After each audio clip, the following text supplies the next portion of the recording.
અરવલ્લીના માલપુરમાં મહિલાના હત્યાના મામલો વધુ ઉગ્ર બન્યો છે। થોડાક સમય પહેલા જ એક મહિલાનું મોત થતા સસરા પક્ષ દ્વારા પોલીસને જાણ કરાઈ હતી, પરંતુ મહિલાના પરિવારો દ્વારા સાસરિયા પક્ષ તરફ હુમલો કરતા પોલીસનો ચુસ્ત બંદોબસ્ત ગોઠવી દેવાયો હતો। છતાં પણ મહિલાના પરિવારજનો વધુ ઉગ્ર બનીને પોલીસ પર પથ્થરમારો કર્યો હતો, જેમાં અંદાજિત 15 જેટલા પોલીસ કર્મચારીઓ ઘાયલ થયા હતા।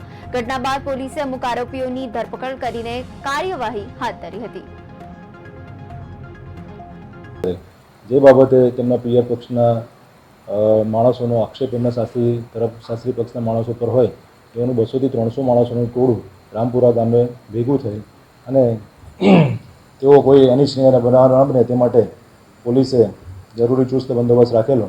જે દરમિયાન ટોળાના અમુક તોફાની તત્વો ઉશ્કેરાઈ જઈ અને જે એના સાસરી પક્ષના માણસો છે એમના ઘરની બાજુમાં છાપરું સળગાવી દીધેલું અને તોડફોડ કરવાનું ચાલુ કરતા પોલીસે તેઓને સમજાવવા તેમ છતાં પણ તેઓ માનેલ નહીં અને પોલીસ પર પણ ઘર્ષણ પોલીસ સાથે થયેલું, જેમાં પોલીસ અધિકારી અને જવાનોને પણ ઇજાગ્રસ્ત થયેલ। પોલીસની ગાડીના કાર તૂટી ગયેલ અને તેમજ આ જે સાસરી પક્ષના માણસો છે એમના ઘરનું બાજુનું છાપરું સળગાવી દીધેલું એ લોકોએ અને ઘરમાંથી 50,000ની મત્તાની લૂંટ પણ કરીને લઈ ગયેલા।